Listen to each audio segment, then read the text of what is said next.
welcome to Daily News Wrap 15, your daily news and politics update. I'm your host, Max Harlan, bringing you the top 10 key events from the past 24 hours. We start with a heartbreaking tragedy that's gripping Asia and raising urgent questions about safety in crowded cities. First up, a massive fire in Hong Kong's Wayne Fook Court apartment complex has claimed at least 128 lives, with around 150 people still missing. The blaze, which started during renovations, spread quickly through the 8-tower estate in Tai Po, home to about 4,800 residents. Firefighters battled flames for days, finally putting it out early Friday. Officials say the death toll could rise as searches continue, and DNA tests are needed to identify badly burned bodies.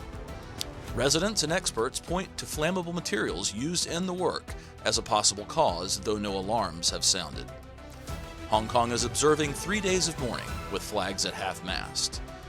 This disaster highlights ongoing concerns about fire safety in high-rise buildings worldwide. Shifting to U.S. politics, with global ripple effects, President Donald Trump has vowed to permanently pause migration from what he calls third-world countries after a deadly shooting in Washington, D.C. An Afghan national who entered the U.S. under a resettlement program is accused of killing one National Guard member and wounding another. Trump blamed past policies and called for reverse migration to remove non-citizens he deems incompatible. While Trump made these statements on social media, experts note they build on existing travel bans, but lack specifics on which countries or how they'd be enforced. The U.S. has already halted asylum decisions and visa issuance for Afghans pending reviews. This move has sparked fear among immigrant communities and debate over security versus fairness. In Europe, the Russia-Ukraine war shows no signs of slowing. Russian drones and missiles struck Kyiv overnight, killing at least 3 people and injuring 11. Debris from downed attacks hit homes and caused fires in several districts. Ukraine's air defenses shot down most of the barrage, but power outages affected parts of the city. This is the second major strike on the capital in days, amid reports of over 600 drones launched. As fighting rages, it underscores the human cost of a conflict now in its 4th year. On a hopeful note for peace, a Ukrainian delegation is heading to the U.S. for talks on ending the war. Led by Security Council Secretary Rustem Umerov, they'll build on recent Geneva meetings where Ukraine presented counter-proposals to a U.S.-drafted plan. This comes after Ukraine's lead negotiator resigned amid a corruption probe. Russian President Vladimir Putin has signaled openness to a refined framework, but key issues like territory and NATO remain unresolved. With both sides at the table, could this be a turning point? We'll watch closely.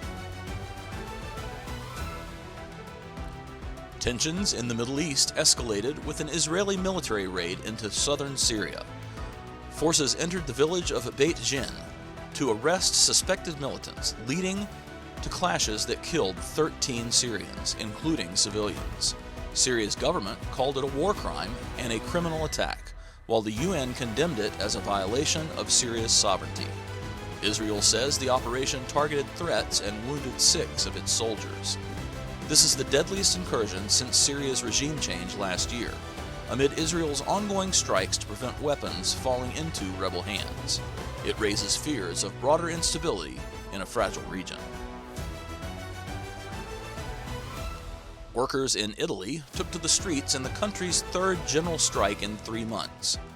Grassroots unions protested Prime Minister Giorgia Meloni's 2026 budget, calling it a war budget that boosts military spending while cutting funds for health, education, and wages. Strikers also showed solidarity with Palestine, demanding an end to arms sales. Protests disrupted transport and services, with a major rally planned in Rome. This wave of action reflects growing anger over austerity and foreign policy in Europe. Back to Trump, the U.S. president declared the airspace above and surrounding Venezuela closed in its entirety. In a social media post aimed at airlines, pilots, and traffickers, he cited drug and human smuggling concerns amid rising tensions with President Nicolas Maduro. The FAA had already warned of hazards due to security issues. Trump lacks direct authority over foreign airspace, but U.S. advisories often influence global aviation. No immediate enforcement details were given. This could isolate Venezuela further, affecting trade and travel.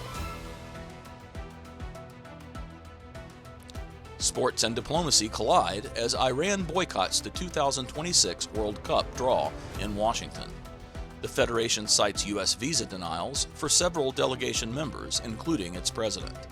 Iran, qualified for the tournament, called it a decision unrelated to the sport.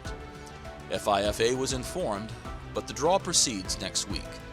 This highlights ongoing U.S.-Iran strains even in global events. In West Africa, Guinea-Bissau's military coup is under fire as a possible sham. Soldiers ousted President Umaro Sissoco Embalo just before election results were announced, installing General Horta Ina Naman as transitional leader.